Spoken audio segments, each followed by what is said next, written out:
Hello students, welcome all of you to my YouTube channel Prayag science classes. जैसा कि आप लोग इसके पिछले वीडियो में पढ़ चुके हैं, हार्ट के बारे में यानी कि हृदय के बारे में हम लोगों ने डिस्कस किया था। तो अब उसमें हमने सारी चीज़ें हृदय के बारे में, उसका फंक्शन क्या है, उसके पार्ट क्या क्या हैं, ये सारी चीज़ें मैंने बता दी आपको। अब हम लोग क्या था कि हम लोग बात कर रहे थे कि हम लोग तीन चीज़ पढ़ रहे थे परिवहन में, हैं? एक रुधिर, हार्ट और रुधिर वाहिकाएं।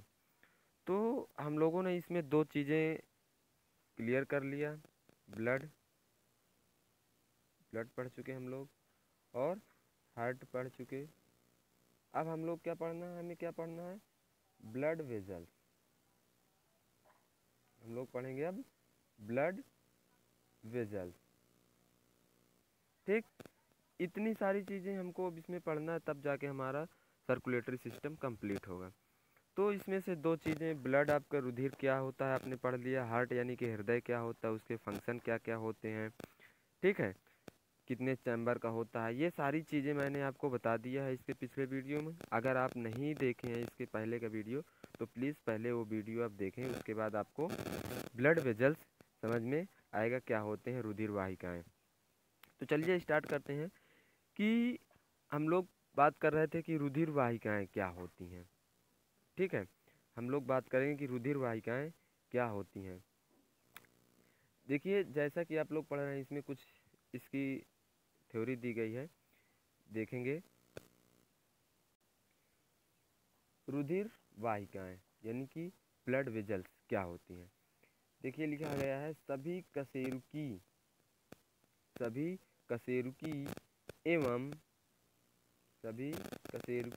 एवं मनुष्य में रुधिर, देखिए यहाँ पे थोड़ा सा टाइप गलत हो रहा है, ये क्या है? रुधिर है। सभी कशेरुकी एवं मनुष्य में रुधिर जिन वाहिकाओं में बहता है उन्हें रुधिर वाहिकाएं कहते हैं। रुधिर वाहिका निम्नलिखित प्रकार की होती हैं। सीधी सी बात है, रुधिर वाहिका का मतलब क्या होता है कि ब्लड वेजल्स क्या होते हैं कि सभी कशेरुकी, जितने भी वर्टिब्रेट्स एवं मनुष्य में यानी कि ह्यूमन में, खासकर हम लोग यहाँ पे क्या पढ़ रहे हैं? ह्यूमन के बारे में पढ़ रहे हैं। ह्यूमन का हार्ट पढ़े तो ह्यूमन की बात करेंगे हम लोग। ह्यूमन में रुधिर जिन वाहिकाओं के द्वारा बहता है, रुधिर जिन वाहिकाओं के द्वारा बहता है उन्हें हम क्या कहते हैं? रुधिर वाहिकाएं कहते हैं। ठीक है, जैसा कि मैंने आपको बताया था, एक इसका एग्जांपल लिया था पाइपलाइन का। तो हमारे पूरे शरीर में एक पाइप का जाल बिछा हुआ है, यानी पाइपलाइन का जाल बिछा हुआ है। तो उसी जाल में जैसे हम लोग करेंगे, जो जाल बिछा हुआ है उसमें पाइप की जो आवश्यकता है वो कौन कौन से हैं, वही चीज़ हम यहाँ पे उसी क्या कहेंगे, वही चीज़ डिस्कस करेंगे हम लोग। यानी कि रुधिर वाहिकाएं जिसके द्वारा क्या होता है, रुधिर बहता है यानी फ्लो करता है, उन्हें हम क्या कहते हैं? रुधिर वाहिकाएं। अब ये कितने टाइप की होती हैं, कौन कौन सी होती हैं, इनके बारे में हम लोग डिस्कस करते हैं। ठीक, तो देखिए, पहला आपको इसमें पढ़ना है आर्टरीज। पहला आपको इसमें क्या पढ़ना है? आर्टरीज यानी कि धमनियाँ। धमनियाँ क्या होती हैं? अब इनके बारे में हम अगर थोड़ा सा बात करें, एक देखिए धमनी होती है, एक सिरा होता है। तो यहाँ पर आप नॉर्मली देखिए, अभी हम लोग आगे पूरी इसके बारे में पूरा जानकारी देंगे। अभी यहाँ पे समझ लीजिए कि धमनियाँ क्या होती हैं। यह रुधिर को हृदय से विभिन्न अंगों में ले जाती हैं। देखिए, यह रुधिर को हृदय से विभिन्न अंगों में ले जाती हैं। मोस्ट इम्पॉर्टेंट पॉइंट है ये। यह रुधिर को हृदय से विभिन्न अंगों में ले जाती हैं, केवल फुफ्फुस धमनी को छोड़कर। वेरी मोस्ट इम्पॉर्टेंट पॉइंट है ये। एक पॉइंट में देखिए यहाँ पे कितने सारे क्वेश्चन हैं आपके, बहुत सारे एग्ज़ामों से भी पूछे जाते हैं ये क्वेश्चन। कंपरेटिव एग्ज़ाम से लेकर के आपके बोर्ड एग्ज़ाम तक, जितने भी सारे वनडे एग्ज़ाम होते हैं, सभी एग्ज़ामों में यहाँ से क्वेश्चन बहुत पूछे जाते हैं। देखिए कैसे पूछे जाते हैं क्वेश्चन, जैसे मान लीजिए अब यहाँ पे दिया, रुधिर को हृदय से विभिन्न अंगों में ले जाती है। देखिए, मैंने आपको पढ़ाया है कि जो हार्ट होता है, ह्यूमन हार्ट कितने चैम्बर का होता है? 4 चैम्बर का होता है। मान लीजिए कुछ इस तरह से हम लोग बनाते हैं, 4 चैम्बर का है। ठीक है, देखिए थोड़ा यहाँ पे मैं आपको समझा रहा हूँ कि जो ह्यूमन हार्ट होता है वो 4 चैम्बर का होता है। इस तरह से बनाते हैं। जो इस तरफ का पार्ट है वो क्या होगा आपका लेफ्ट, और ये पार्ट आपका क्या होगा राइट। और ऊपर क्या होते हैं आपके एट्रियम, यानी कि ऊपर का जो होगा राइट एट्रियम, नीचे क्या होगा नीला यानी कि वेंट्रिकल। तो ये राइट वेंट्रिकल, ये लेफ्ट वेंट्रिकल, ये लेफ्ट आर्किल या एट्रियम, यानी कि ऊपर वाला क्या होगा आलिंद होगा, नीचे वाले नीले होंगे। ठीक, तो इस तरह से यहाँ पर जो आर्टरीज होती हैं यानी कि धमनियाँ होती हैं, ये रुधिर को हृदय से विभिन्न अंगों में ले जाती हैं। तो मैंने आपको बताया था कि जब रुधिर हृदय में आता है और हृदय से हमारे फेफड़ों में जाता है, ऑक्सीजन कर वो ऑक्सीजन यानी कि डीऑक्सीजनेटेड ब्लड रहता है, वो ऑक्सीजन को ग्रहण करने के लिए यानी ऑक्सीजनीकरण के लिए हमारे फेफड़ों में जाता है, और फेफड़ों से हो करके हमारे हृदय में फिर आता है। फिर हृदय से यह रुधिर कहाँ जाता है पूरे शरीर में जाता है, हमारी पूरी बॉडी में जाता है। ये हृदय है, हृदय से पूरी बॉडी में रुधिर जाता है। तो हृदय से आप कह सकते हैं कि हृदय से विभिन्न अंगों में ले जाती हैं जो धमनियाँ होती हैं, ये रुधिर को हृदय से बाहर ले जाती हैं, यानी कि विभिन्न अंगों में ले जाती हैं, केवल फुफ्फुस धमनी को छोड़कर, केवल फुफ्फुस धमनी को छोड़कर। क्योंकि जो फुफ्फुस धमनी है वो क्या होती है, अभी देखिए हम लोग इसके पहले पढ़ चुके हैं, ठीक है, कि जो फुफ्फुस धमनी है और फुफ्फुस महाशिरा है, क्या है जो फुफ्फुस धमनी है और फुफ्फुस महाशिरा है। तो जो फुफ्फुस धमनी होती है ये क्या है, फुफ्फुस धमनी क्या है, सॉरी इसमें आप लोग पढ़ रहे हैं फुफ्फुस धमनी को छोड़ करके, जो फुफ्फुस धमनी होती है यानी लंग्स की धमनी होती है वो हृदय में ले आती है क्या ब्लड को। ये चीज़ आप हम लोग डिस्कस कर चुके हैं कि पहले वीडियो में क्या होता है, आप लोग वहाँ से जा करके देख सकते हैं, ठीक है। और इसमें देखिए अब ये क्या, ये धमनियाँ हो गई जो हृदय से ऑक्सीजनेटेड ब्लड को क्या है कि पूरे शरीर। अब यहाँ पे देखिए जब हृदय से ब्लड जा रहा है बाहर यानी कि पूरे शरीर में जा रहा है तो ब्लड कैसा होगा, उसमें ऑक्सीजन क्या होगा प्रेजेंट होगा या अब्सेंट होगा।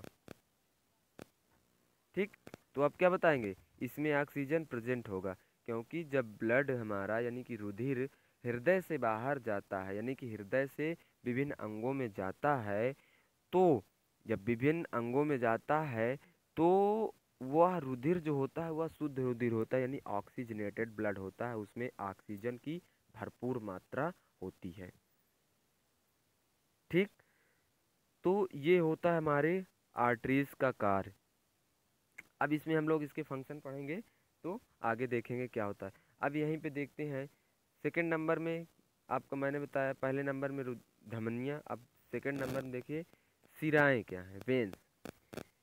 इसमें दिया गया है, इसकी परिभाषा क्या लिखेंगे आप, यह विभिन्न अंगों से रुधिर वापस हृदय में लाती हैं केवल फुफ्फुस सिरा को छोड़कर। ये मोस्ट इम्पॉर्टेंट पॉइंट है दोनों, ये भी और ये भी, केवल फुफ्फुस सिरा को छोड़कर जितने भी सारे सिराएं हैं यानी वेन्स हैं, जितने भी हमारे शरीर में बॉडी में वेन्स पाए जाते हैं, सभी के सभी सिरा यानी कि वेन्स रुधिर को हृदय में ले आते हैं, यानी कि हमारे पूरी बॉडी से सभी अंगों से रुधिर को हृदय में ले आते हैं केवल फुफ्फुस सिरा को छोड़कर। सिर्फ एक ऐसा सिरा है, एक ऐसा सिरा है फुफ्फुस सिरा, यही सिर्फ विभिन्न अंगों से रुधिर को हृदय में नहीं लाता है। यह क्या है कि अभी हम लोग देखिए इसके पहले ये सारी चीज़ें, ये आपको कन्फ्यूजन नहीं होना चाहिए। देखिए कि केवल फुफ्फुस सिरा छोड़कर ये क्यों नहीं लाता, ये मैं पिछले वीडियो में सब कुछ बता चुका हूँ।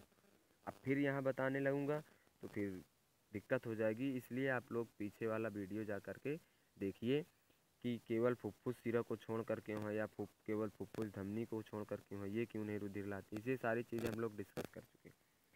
तो ये हमारा सिरा का कार्य होता है, यानी वेन्स का कार्य होता है। यह विभिन्न अंगों से रुधिर वापस हृदय में ले आती हैं। देखिए अभी ये मैं इसका सिर्फ एग्जाम्पल, थोड़ा छोटा है। अभी हम लोग इसमें जब धमनी और सिरा के बीच में डिफरेंट पढ़ेंगे, यानी कि अंतर पढ़ेंगे, तो इसमें सारी चीज़ें क्लियर हो जाएंगी। हम लोग इसमें अभी पढ़ेंगे difference between artery and veins, ठीक, यानी कि धमनी तथा सिरा में अंतर पढ़ेंगे, क्या होता है अंतर, ये सारी चीज़ें हमें क्लियर हो जाएंगी। अब नेक्स्ट कुछ हेडिंग है इसमें, देखिए आप लोग इसे नोट्स भी बना सकते हैं, लिख भी सकते हैं इससे, ठीक है। देखिए यहाँ पे दिया गया है कुछ, ऊतकों में पहुंचकर ये धमनियाँ पतली पतली शाखाएं बनाती हैं। इन शाखाओं को धमनिकाएं कहते हैं। इन शाखाओं को धमनिकाएं कहते हैं। बाद में यह शाखा प्रतिशाखा में बढ़ते हुए बहुत ही पतली भित्ति वाली महीन वाहिनियों, ये क्या है, वाहिनियों का जाल बनाती हैं, जिन्हें केशिकाएं कहते हैं। जिन्हें केशिकाएं कहते हैं। क्या कहते हैं, केशिकाएं कहते हैं। ये केशिकाएं धमनिकाओं और सिरिकाओं के बीच केशिका जाल यानी कैपिलरी प्लेक्सस का निर्माण करती हैं। अब इसको हम थोड़ा सा समझते हैं अपनी भाषा में। देखिए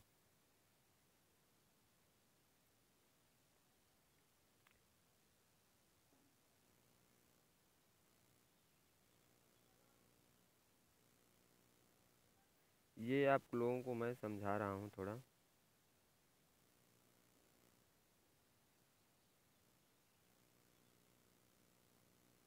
यहाँ से समझना है आपको।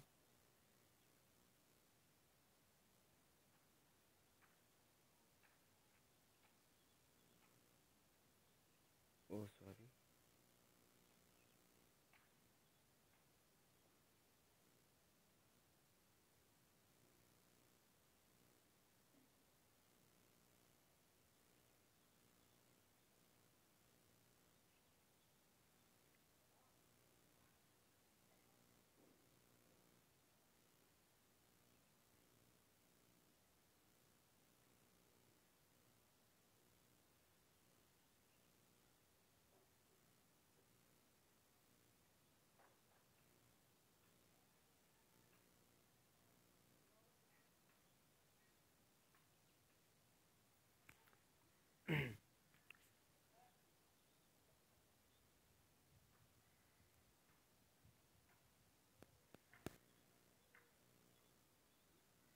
ये मैंने अभी बताया आपको कि आगे चल जैसे जैसे आगे जाते हैं, ये चाहे वो सिरा हो या वेन्स हो, हमारे शरीर में हेड से जैसे जैसे आगे जाती हैं, तो इसमें शाखा प्रति शाखा में क्या होता है, अभी मैंने बताया बढ़ता जाता है। यानी कि एक शाखा यहाँ से रिलीज निकलेगी, इसकी एक ब्रांच यहाँ से भी निकलेगी, फिर एक इससे यहाँ पे ब्रांच निकलेंगी, इससे भी ब्रांचें निकलेंगी। ये शाखा प्रति शाखा में क्या होती हैं, बढ़ती जाती हैं, एक दूसरे से बढ़ती जाती हैं, और ये बंट करके एक जाल बना लेती हैं, एक केशिका का जाल बना लेती हैं, हमने जिसे हम लोग कैपिलरी प्लेक्सस बोलते हैं। कैपिलरी प्लेक्सस बोलते हैं। अब देखिए ये क्या हमारा है, वेन्स है, यानी कि ये क्या हमारा सिरा है। ये हमारा क्या है, सिरा है, वेन्स है। और ये हमारा क्या है, ये हमारा आर्टरी है, ये हमारा आर्टरी है, ठीक है, ये आर्टरी है। देखिए ये आर्टरी है। अब इसके आगे जैसे जैसे क्या मैंने बताया कि धमनी फिर आगे बढ़े किस में विभाजित हो जाएगी, धमनिकाओं में। ये क्या है, ये धमनी है, ये दोनों क्या हो जाएंगे अब हमारी धमनिका। ये क्या हो गई, धमनिका, और ये भी क्या है, धमनिका। फिर इसके आगे जब धमनिकाएं बढ़ती हैं, इसके आगे फिर ये धीरे धीरे, और देखिए यहाँ से कितनी सारे बहुत सारी यहाँ से पतली पतली वाहिनियाँ बना लेती हैं, पतली पतली वाहिनियाँ बना लेती हैं, और इनका एक जाल बन जाता है जिसे हम लोग कैपिलरी प्लेक्सस बोलते हैं। ये धमनियाँ हैं। अब ये छोटे छोटे में और विभाजित हो जाती हैं, जिसे हम लोग कहने लगते हैं केशिका, कैपिलरी। इसे क्या बोलते हैं? केशिका यानी कैपिलरी बोलते हैं। इसी प्रकार से जो वेन्स होता है, ये पहले सिरा है, अब वेन्स है, ये वेजल्स में हो जाएगा, यानी सॉरी वेजल्स नहीं, वेन्यूल्स में होगा, यानी कि सिरिका। ये सिरा है, फिर ये सिरिका में विभाजित हो जाएगा। ठीक, जैसे एक ये और एक ये सिरिका हो गया। ये दोनों क्या हैं? एक ये सिरका, एक ये सिरका। फिर ये सिरिकाएँ जो हैं, यानी कि वेन्यूल्स जो हैं, ये फिर क्या होंगे? इसमें से छोटे छोटे इनसे निकलेंगे, इन्हें जिन्हें हम लोग जाल बना लेते हैं, इन्हें ही हम लोग क्या बोलते हैं? केशिका या केशिका जाल, जिसे हम लोग कहते हैं कैपिलरी प्लेक्सेस का निर्माण करती हैं। अब देखिए, अभी हम लोगों ने पढ़ा था कि जो हमारा ब्लड होता है, अब देखिए यहाँ से सारी चीज़ें आपको क्लियर हो जाएंगी अभी, कि जो शुद्ध रुधिर होगा किस में बहता है, अशुद्ध रुधिर किस में बहता है, किसी को कोई डाउट नहीं होना चाहिए। अभी मैंने बताया कि हमारे हार्ट में रुधिर जब आता है किसके द्वारा? धमनियों के द्वारा, तो वह कैसा रुधिर होता है? शुद्ध रुधिर होता है। हार्ट से जब रुधिर धमनियों के द्वारा आएगा, वो कैसा होगा? रुधिर शुद्ध होगा, क्योंकि वो क्या हो रहा है? फिल्टर होके आ रहा है, ऑक्सीजनेटेड ब्लड होगा, क्योंकि लंग्स से आ रहा है, लंग्स से हृदय में, और हृदय से फिर पूरी बॉडी में। किसके द्वारा आ रहा है? आर्टरी के द्वारा। तो आर्टरी में कैसा रुधिर बहता है? शुद्ध रुधिर बहता है, जिसे हम लोग कहते हैं इसमें ऑक्सीजन की प्रेजेंस होगी, यानी ऑक्सीजन इसमें उपस्थित होगा। ठीक, और सिरा यानी कि वेन्स क्या होते हैं? ये रुधिर को ले जाती हैं कहाँ पे? हृदय में ले जाती हैं। अब यहाँ पर कोई कोशिका होगी, ये कोशिकाएं होंगी, कोशिका में क्या होगा? ऑक्सीजन का यूज कर लिया जाता है, ऑक्सीजन का यूज कर लिया जाएगा, उसमें कार्बन डाइऑक्साइड जो वगैरह आदि ब्लड बचेगा, वो इन केशिकाओं के द्वारा, केशिकाओं से किन में जाएगा? सिरिका में, यानी वेन्यूल्स में। फिर वेन्यूल से सिरा में पहुँचेगा, और ये सिरा से एकत्रित होकर के हमारे हार्ट में पहुंच जाएगा, फिर से हार्ट में पहुंचेगा, और हार्ट से फिर लंग्स में जाएगा, फेफड़े में, फेफड़े में फिर ऑक्सीजन उसे मिलेगी, फिर हार्ट में आएगा। ठीक है, हार्ट से फिर हमारे विभिन्न अंगों में आएगा, आर्टरियों के द्वारा विभिन्न अंगों में आएगा, विभिन्न अंगों से फिर ये जो ऑक्सीजन है उसकी यूज कर ली जाएगी, फिर वो कार्बन डाइऑक्साइड वगैरह जो भी है, यानी ऑक्सीजन उसमें नहीं होगी ब्लड में, फिर सिरका में द्वारा, सिरका से सिरा में, सिरा से फिर जा कर के हृदय में पहुंच जाएगा। ठीक, तो ये इतनी सारी चीज़ें हैं, इसे हम लोग बोलते हैं कैपिलरी प्लेक्सेस। इसे एक बार जैसे हमने पढ़ाया थी, ऊतकों में पहुँच कर धमनियाँ पतली पतली शाखाओं में बढ़ जाती हैं, जिसे हम लोग क्या बोलते हैं? अभी सिरका पढ़े ना, इन धमनियों को, इन शाखाओं को धमनिकाएँ कहते हैं। पढ़े अभी ना धमनिकाएँ क्या होती हैं? बाद में यह शाखा प्रतिशाखा में बढ़ते हुए पतली भित्ति वाली महीन वाहिनियों का जाल बनाती हैं, जिन्हें केशिका कहते हैं, यानी कैपिलरी जिसे कहते हैं। ये केशिकाएं धमनिकाओं और सिरकाओं के बीच केशिका जाल बनाती हैं। जो कैपिलरी होती है हमारी कैपिलरी, ये सारी बहुत सारी केशिकाएं मिल करके कैपिलरी जाल यानी कैपिलरी प्लेक्सेस,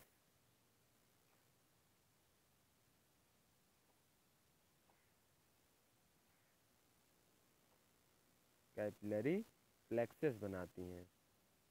क्या बनाती हैं? Capillary plexuses. ठीक, कैपिलरी प्लेक्सेस यानी कि केशिका जाल का निर्माण करती हैं। ठीक है, तो अब देखिए ये इतनी सारी चीज़, अब हम लोग डिस्कस करेंगे कि difference between artery and veins. किसके बारे में डिस्कस करेंगे? Between artery and veins. ठीक है, तो अब आप लोग देखेंगे कि एक तरफ धमनी है, एक तरफ धमनी है और दूसरी तरफ सिरा। एक तरफ धमनी है, दूसरी तरफ क्या है हमारा? सिरा।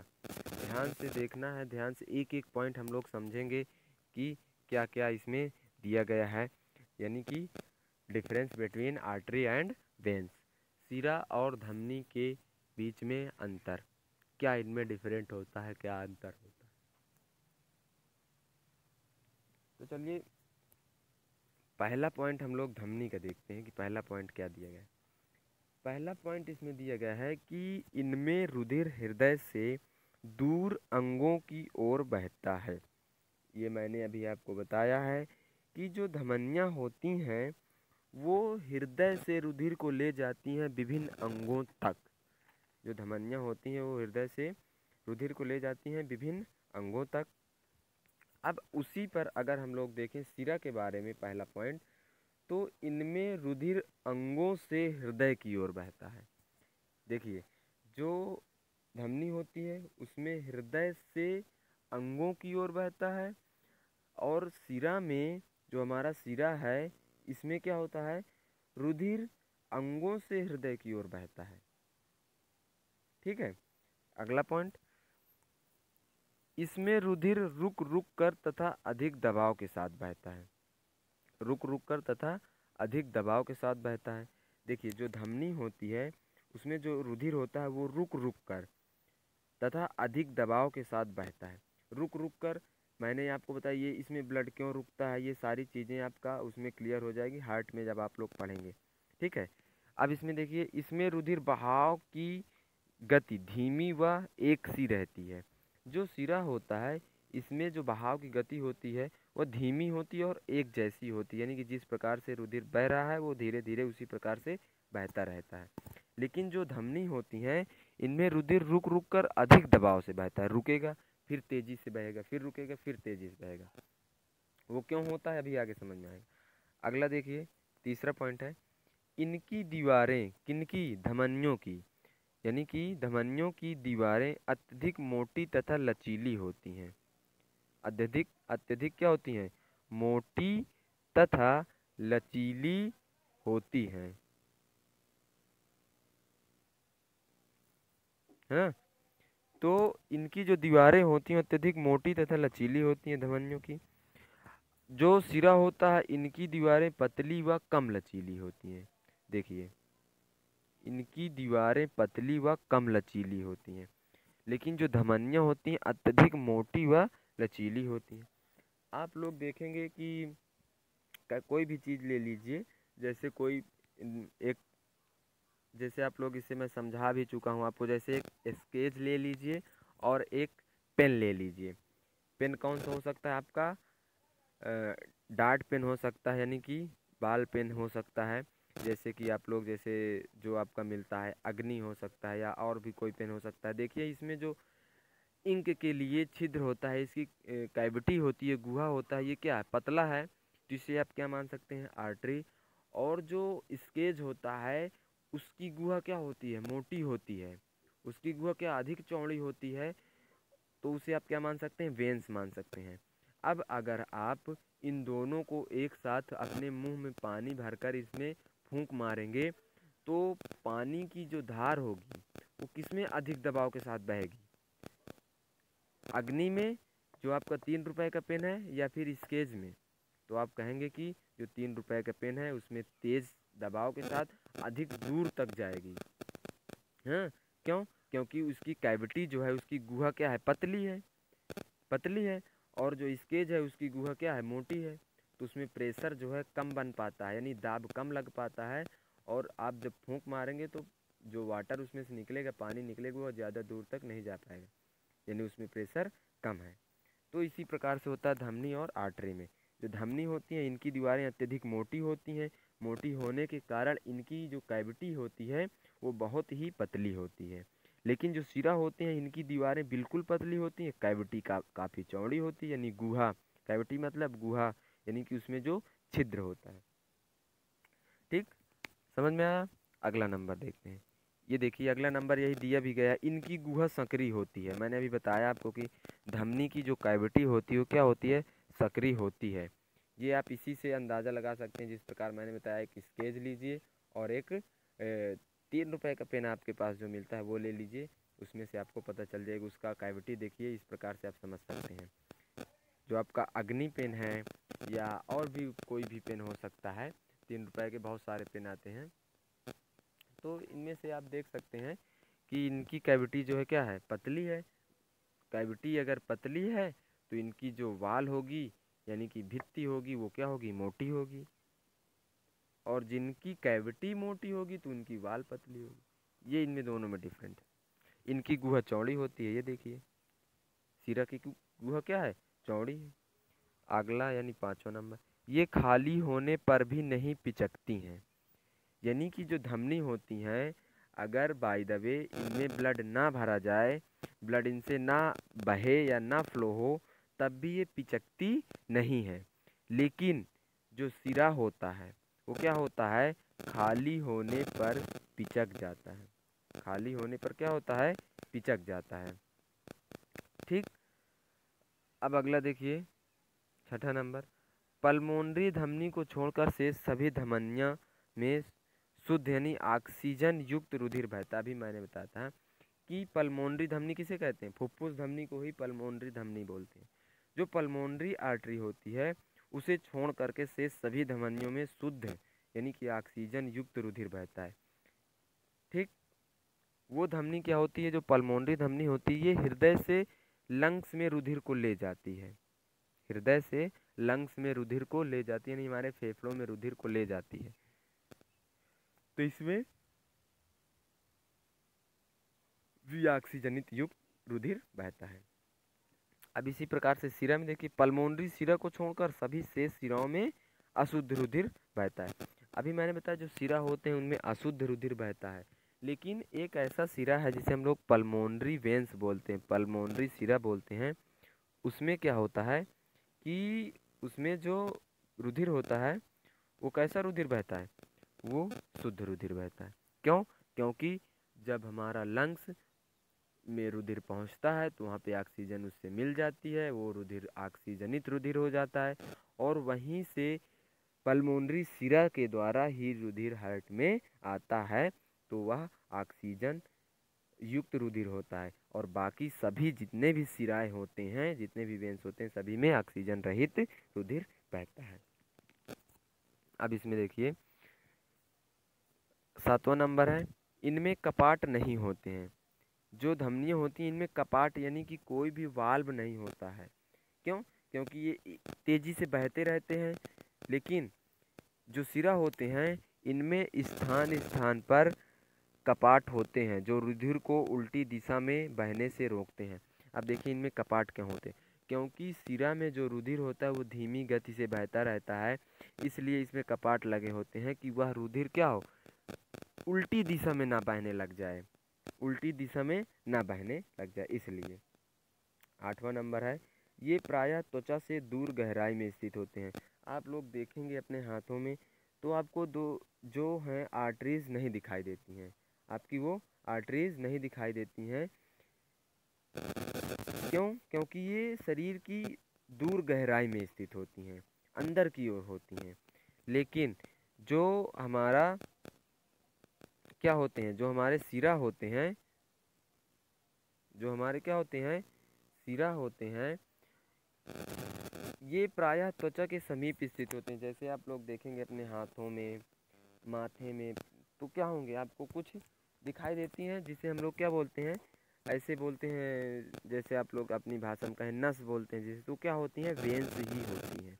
क्या होती हैं, वेंस होती हैं। ये प्रायः त्वचा के समीप स्थित होती हैं। ठीक है, और देखिए फिर 9वां नंबर है, लास्ट है, इनका रंग गुलाबी या चटक लाल होता है। यानी जो आर्टरी होती हैं इनका रंग जो होता है वह लाल होता है, वह लाल होता है। और ये क्या होता है, लाल होता है। अब सिरा क्या होता है, ये गहरे लाल या नीले बैगनी रंग की होती हैं। आप लोग देखेंगे, जब देख सकते हैं कि जो आपकी शरीर के ऊपरी भाग में दिखाई देते हैं वेंस, ये क्या होते हैं, हल्का नीले कलर के होते हैं, हल्का क्या होते हैं, नीले कलर के होते हैं। तो ये डिफरेंट है between the artery and veins के बीच में। ठीक, तो ये आपकी आज ब्लड वेजल्स टॉपिक भी समाप्त होता है। ठीक है, धन्यवाद।